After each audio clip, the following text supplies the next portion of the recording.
senhora poderia ficar no rabo da bicha? Hein? Eu ouvi isso, e eu não sou senhora, eu sou senhor, né? Imagina a minha reação.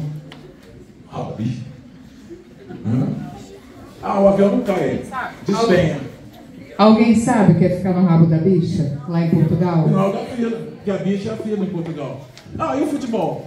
O cara não bate escanteio, ele bate o esquinado. Não entra no campo, ele entra adentro do relvado. Não usa camisa, usa camisola.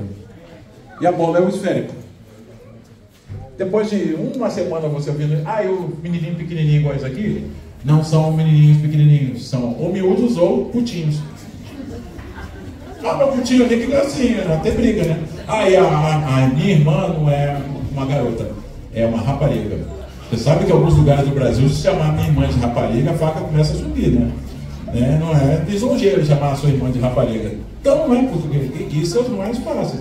O avião não cai, o trem não é o trem, né? O comboio, o ônibus é o autocarro, né? O bonde é o elétrico. E aí vamos nós, né? Ainda tem a questão do cacetinho. No Rio de Janeiro, você pediu o cacetinho na padaria, tu vai ver só o que te espera. Né? Lá no Sul, eles nem falam cacetinho. Mas aqui, cacetinho é briga. Né?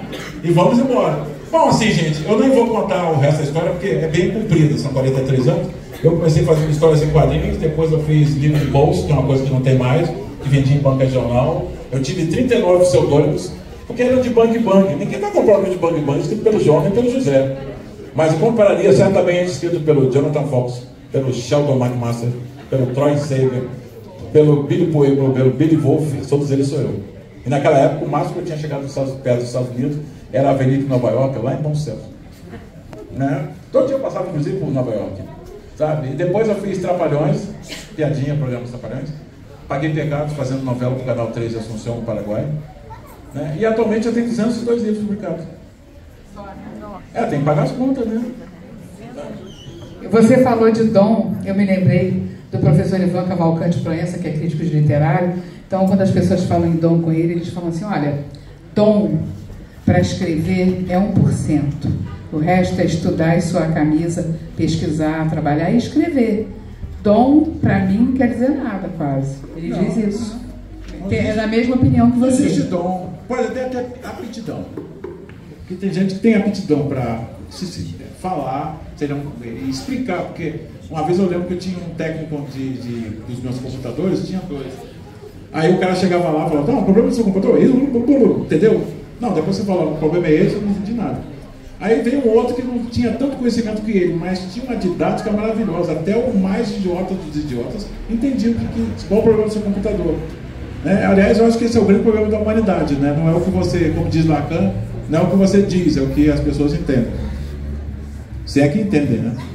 Tá difícil hoje. Eu vou te fazer uma pergunta diferente para ver se você consegue ajudar a gente aqui. Vamos lá. Há anos você percorre escolas no Brasil inteiro conversando com professores e estudantes. Quais são suas principais observações sobre as práticas escolares? Outra pergunta, se você quiser responder uma de cada vez, eu faço só essa primeira. Tá, vamos lá. Olha, quais são as suas observações sobre as práticas escolares? E no curso de História tem um período que é mais voltado para a área da educação. Tem algumas coisas que eu acho terrível. O professor, quando ele está se preparando para ser professor, o curso é mais assim, teoria, e prática são 2 ou 3 períodos. Sabe, lidar com as feras. Eu adorava, minha esposa também trabalhava com educação, apesar de ser psicóloga. Aí era um tal de Mohan para cá, Deleuze para lá, Lipovetsky, bababá. Aí um dia eu fiz aquela pergunta primordial, né? Esses 3 caras já estiveram na frente de uma turma de catarretas do 5º ano? Não, né? É só teoria. Teoria é uma delícia, sabe? Você ajeita a vida, a teoria. Aí tu bota assim na frente desses caras, e não vale ser aluno alemão, que é outra história. Tem que ser aluno brasileiro, do piriquim mesmo, dos bons, assim, tá? Que geralmente não são 20, são 40, sendo modesto. Tem escolas que a lei da física é subvertida, tem mais gente na sala do que espaço para elas, né? E isso sem contar outras coisinhas, assim, falta um banheiro, assim, lá nas escolas do Maranhão, né? Ainda no velho Bom Matinho, na pré-história do Brasil, né?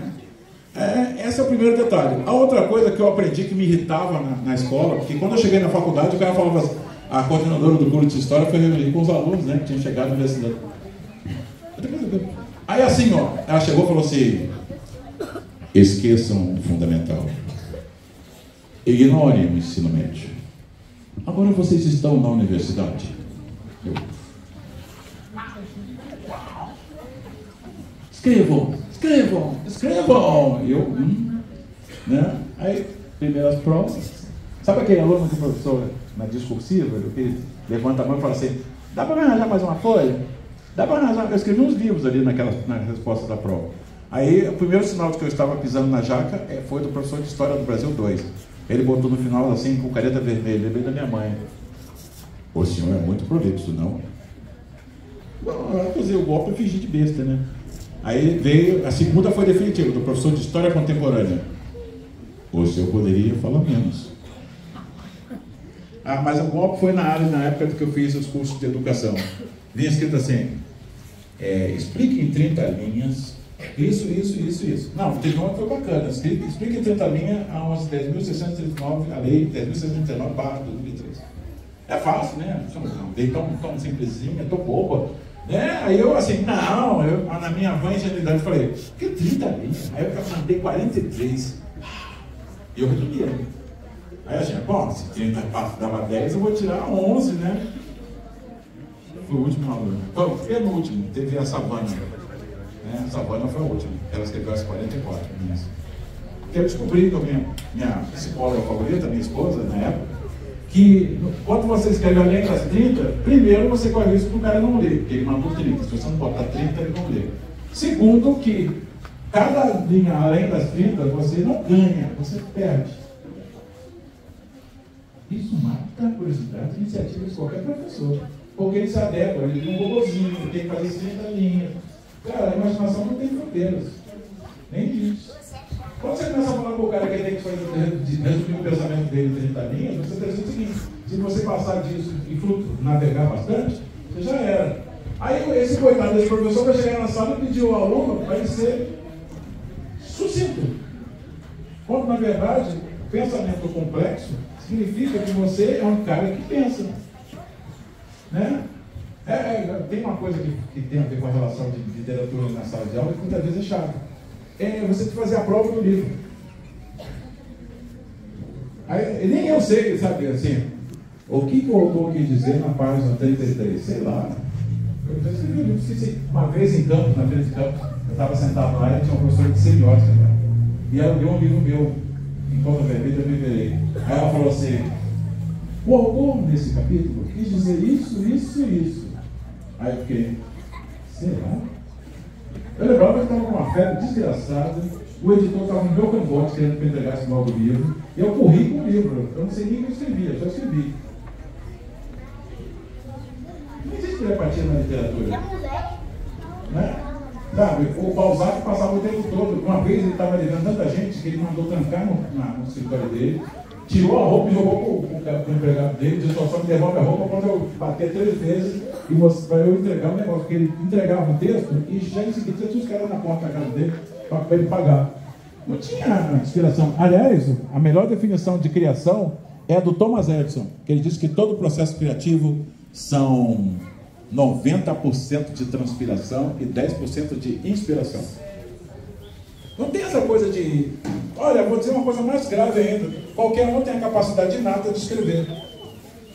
É humano a escrita. Sabe? O humano precisa se expressar. Né? Sabe? Sempre foi assim. Começou com a matemática lá na Mesopotâmia. E ficava difícil você botar, por exemplo, o cara tinha 400 cabras. Aí ele botava 400 assim. Aí ele começou a inventar uns sinais para definir 400. Né? Sabe?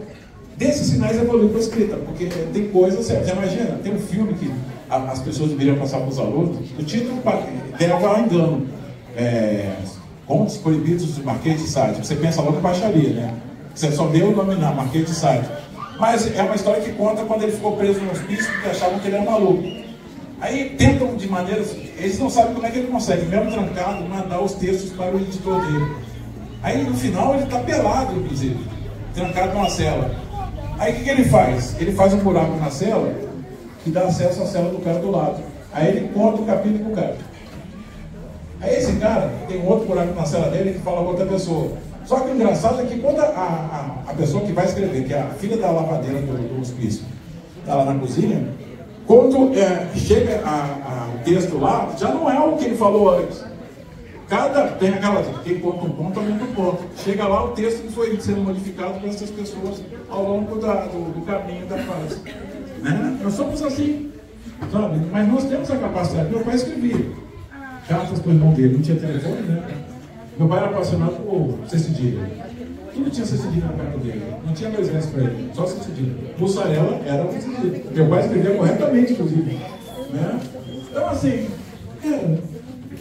essas coisas, na verdade, tem outra coisa que a gente tem jeito, que é a burocracia ibérica.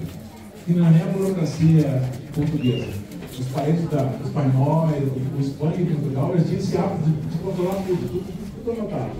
Quando você vai fazer qualquer coisa na escola, é tanto relatório que precisa livro. Reprovou o aluno?